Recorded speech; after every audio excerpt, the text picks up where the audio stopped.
Bonjour et bienvenue à ce tuto sur OpenElement. Aujourd'hui, je vais vous présenter une méthode pour créer un nouveau site responsive avec OpenElement. Si vous ne connaissez pas l'importance d'avoir un site responsive, je vous invite à regarder le tuto sur ce sujet sur ma chaîne YouTube. En attendant, je vous dirai que c'est un incontournable à cause de la diversité de tailles d'écran utilisée pour naviguer sur Internet. L'objectif est donc de créer un site comme celui-ci, avec une page d'accueil contenant plusieurs sections, un menu, des liens vers d'autres pages et un formulaire de contact. Ce tutoriel vidéo s'accompagne d'un tutoriel textuel présentant les quelques lignes de code utiles dans ce projet.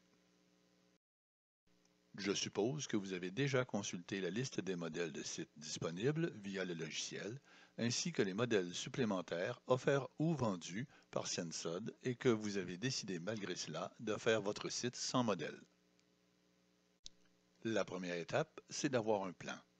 Quoi de mieux qu'un crayon et un bout de papier pour s'en faire un? Vous pouvez aussi tenter de prendre un autre site à titre d'exemple et de le reproduire à l'aide d'OpenElement. Commençons par créer un nouveau projet. Je lui donne un nom et, comme pour tout ce qui concerne les noms de fichiers dans OE, faites attention de ne pas utiliser d'espace dans ce nom. Je conserve le dossier par défaut proposé par OpenElement. Mon projet sera en français d'abord, mais j'aurai aussi une version anglaise. Je choisis de ne pas utiliser de modèle, puis je crée le projet. Comme on peut le voir dans l'explorateur de site à gauche, le logiciel crée un nouveau projet. Il comprend, entre autres, une page d'accueil d'une largeur limitée et un calque appelé Base. Il est nécessaire d'ajouter un favicon pour le projet. C'est la petite image qui apparaît à côté du nom du site dans l'onglet du navigateur. J'ajoute donc un favicon en passant par l'onglet Projet et le bouton Favicon. Je sélectionne un fichier icône de type ICO de taille 32 par 32 pixels ou 16 par 16 pixels. Ce calque est un outil puissant permettant de standardiser certains paramètres de votre projet. Notez que, bien qu'OpenElement propose quelques polices de base, j'ai téléchargé la police de caractère qui me plaît du site Google Font, je l'ajoute au projet et je la définis comme police par défaut. Il est possible de cette façon de choisir plusieurs paramètres standards qui s'appliqueront à l'ensemble du projet. Le premier qui me vient à l'idée, c'est la largeur de page que je vais mettre en plein écran pour occuper toute la largeur de l'écran. Pour indiquer au navigateur comment adapter le site à leur écran, j'ajoute au projet une balise dans Référencement et méta, sous le méta Viewport. J'ajoute le code suivant dont vous trouverez le texte dans le tutoriel sur le forum OpenElement. J'enregistre le tout et je retourne à ma page d'accueil. Je rafraîchis l'affichage et les changements au calque de base s'appliquent puisque le calque de base est bien attaché à ma page tel qu'indiqué dans le menu. J'ajoute un panneau d'éléments qui servira de conteneur pour toute la page. Je lui assigne les paramètres suivants dans l'écran des propriétés, accessible via l'onglet du même nom, en haut à droite. Pour la taille, ce sera une largeur de 100% et une hauteur de 2000 pixels. Une telle hauteur me facilitera le travail. Je changerai cette dimension après avoir complété l'écran contact de cette page. Sa position sera 0 pixels du haut et de la gauche. Comme comportement, les dépassements seront visibles et le mode d'affichage sera relative. Pour ceux qui se posent la question, la différence entre relative et absolute est expliquée dans un tutoriel vidéo sur ma chaîne YouTube. Dans l'explorateur d'éléments, en bas à gauche de l'écran, je renomme ce panneau d'éléments Panneau Page. Ça aidera à s'y retrouver par la suite. Pour créer le premier écran, j'insère un panneau d'éléments auquel j'assigne une largeur de 100% et une hauteur temporaire de 600 pixels.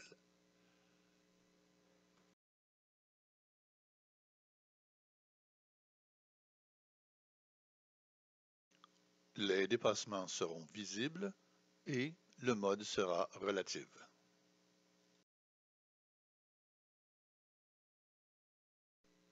J'y ajoute une encre nommée pour les besoins de navigation à venir. Puisque j'aurai un menu fixe sur l'écran de 60 pixels de haut, je lui assigne une hauteur de 60 pixels. Je le renomme Panneau Accueil.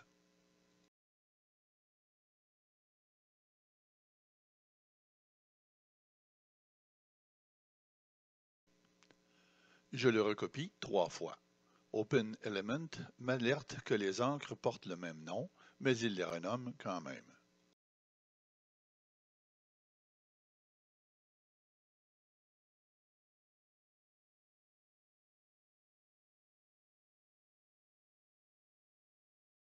Dans l'explorateur d'éléments, je renomme les 3 panneaux d'éléments ainsi que leurs encres de façon significative, soit à propos, info et contact.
Voilà, la structure de ma page d'accueil est terminée.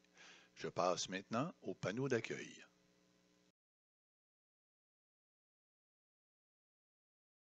Je lui assigne une image de fond et les autres propriétés CSS suivantes: position milieu, image répétition fixe et taille couvrir.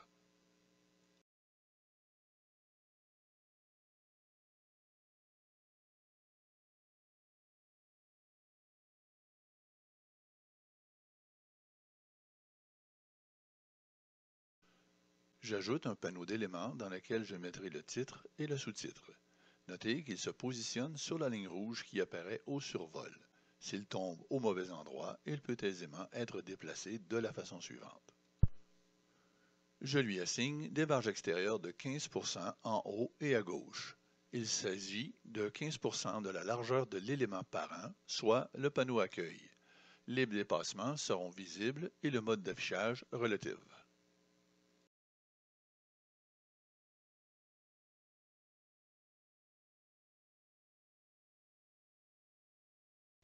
Je le renomme panneau titre.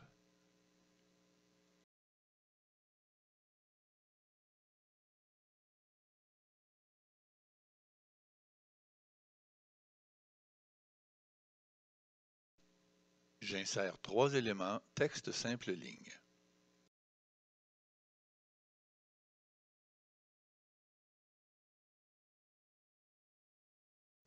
Ce panneau aura une largeur et une hauteur automatique.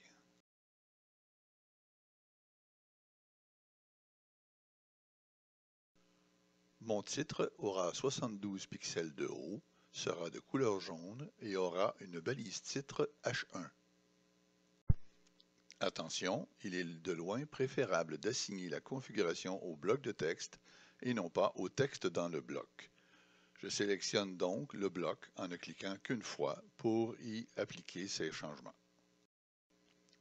Mes sous-titres seront blancs de 36 pixels et la première ligne aura la balise titre H2.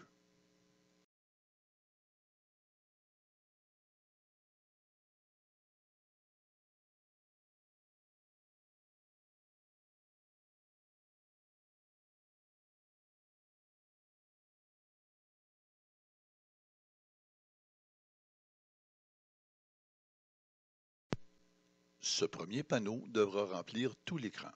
Alors, je change la hauteur minimum pour 600 pixels et je fixe sa hauteur à 100 VH pour 100 viewport height, ce qui signifie qu'il devra prendre toute la hauteur disponible sur l'écran.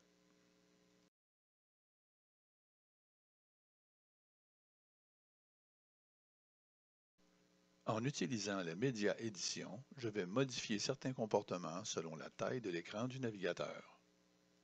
Je sélectionne Tablette, Smartphone, Petit bureau avant de réduire la taille des textes à 36 et 24 pixels.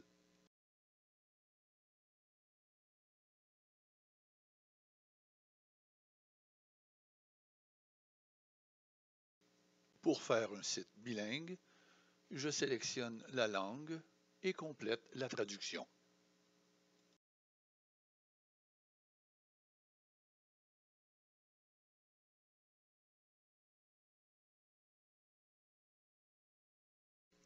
Panneau suivant, à propos.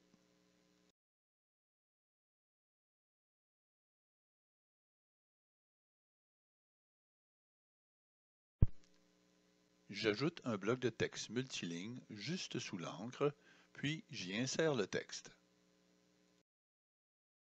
Je change sa largeur pour 80%. Je le centre dans le panneau à propos.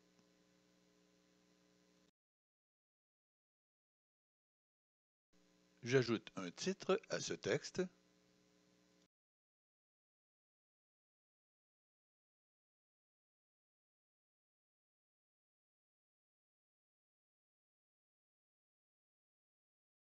Je change la taille et la couleur du titre.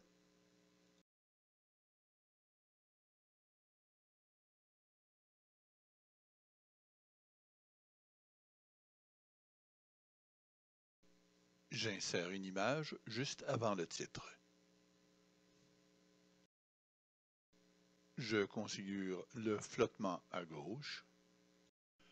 Je lui attribue du code CSS pour obtenir une largeur de 35% ainsi que des marges à droite et en bas. Le code utilisé ici est aussi indiqué dans le tuto sur le forum OpenElement.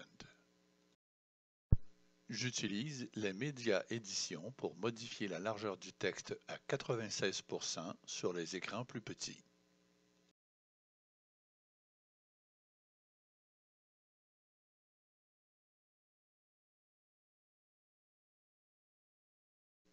J'ajoute des marges en haut et en bas du bloc de texte.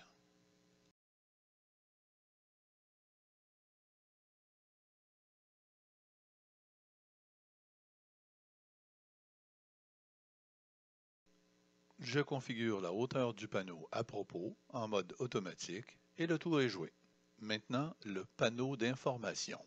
J'ai préalablement créé une page d'information contenant du texte sur les différents sujets introduits dans ce panneau de ma page d'accueil.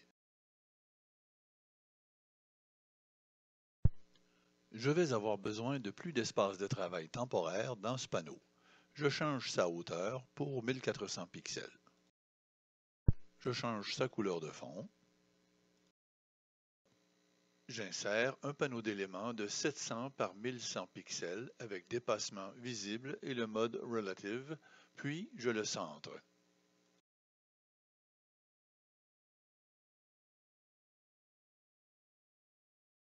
J'insère un nouveau panneau d'éléments de 300 pixels par 500 pixels que je laisse en mode Absolute cette fois.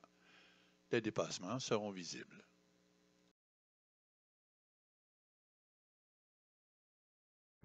Il sera centré. Je lui donne des marges extérieures de 33 pixels et je change sa couleur de fond.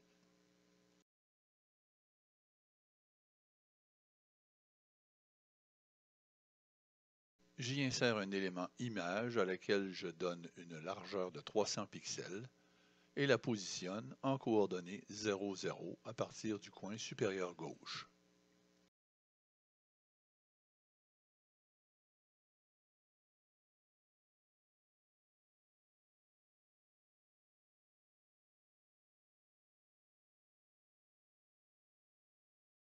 J'ajoute un bloc de texte qui servira d'apéro à un document plus complet sur la page d'info que j'ai déjà créée. Je lui donne une largeur de 280 pixels et je le centre horizontalement.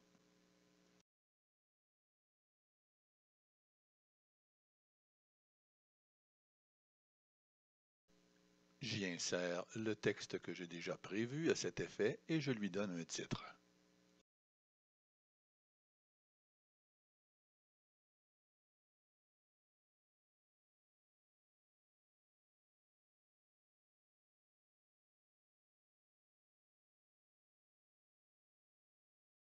J'ajoute un bloc de texte lien que je configure pour atteindre l'encre Info 1 dans la page Info.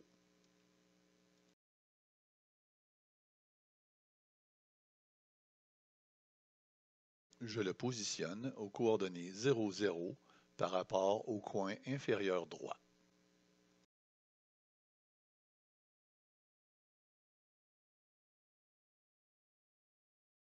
Je configure des marges intérieures, une couleur de fond et la couleur du texte en passant par la configuration du lien.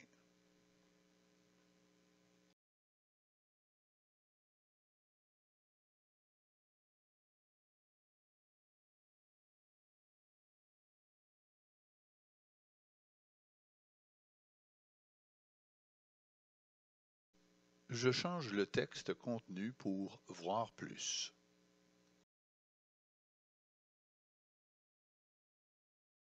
Je pointe le lien de l'image.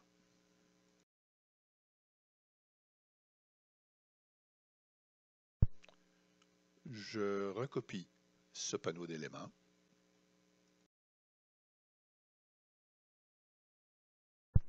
Je passe en automatique la taille du panneau d'éléments parent.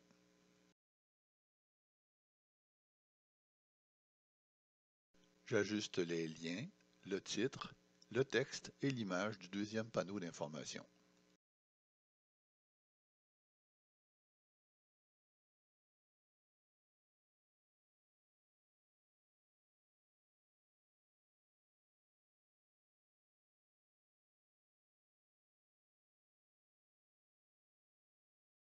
Je copie le panneau parent, puis j'ajuste le contenu pour les informations 3 et 4.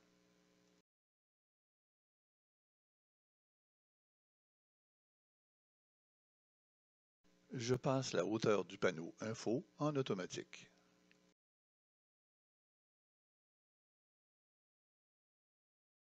Passons au dernier panneau, Contact. Je commence par insérer un panneau d'éléments centré horizontalement de 40% de large par 600 pixels de haut.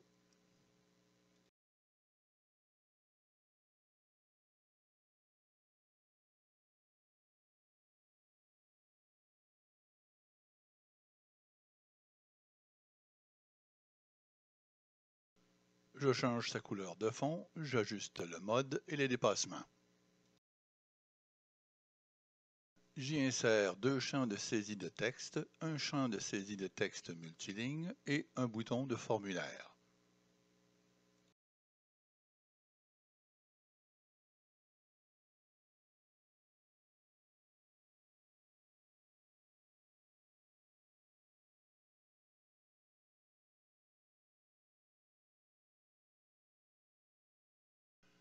Les champs de saisie de texte seront de 80% de large et seront centrés.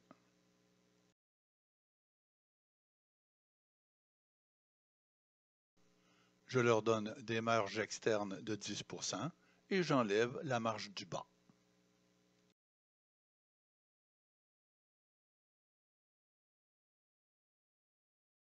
Le bouton aura des marges externes de 10% et sera justifié à droite.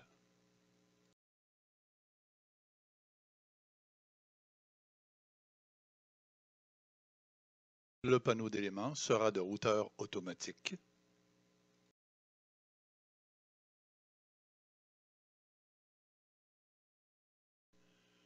J'ajoute du texte dans la propriété Placeholder. On remarque que la taille et la police de caractères devront être ajustées.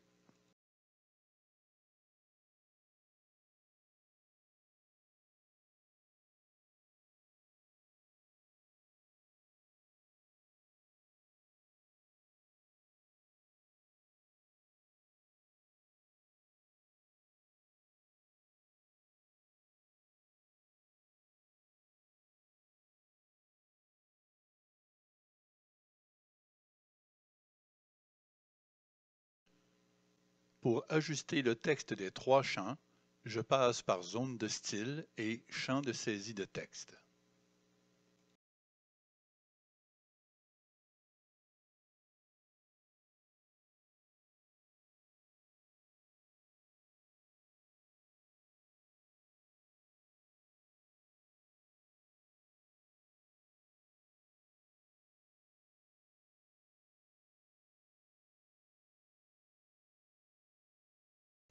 J'ajoute des règles de validation.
Par le biais des médias éditions, j'ajuste la largeur du formulaire selon la taille de l'écran.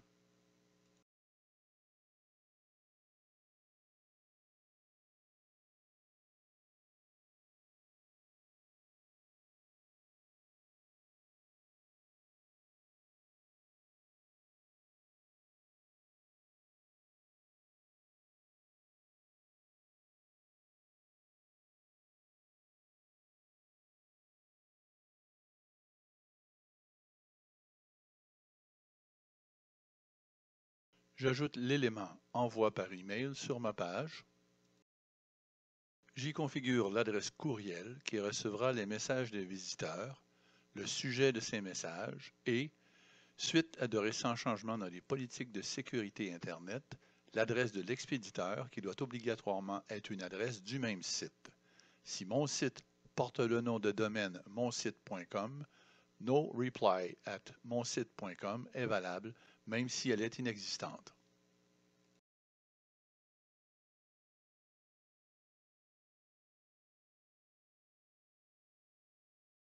Je vous fais grâce de la suite des explications concernant le formulaire et vous suggère de lire attentivement le tuto sur ce sujet sur le forum.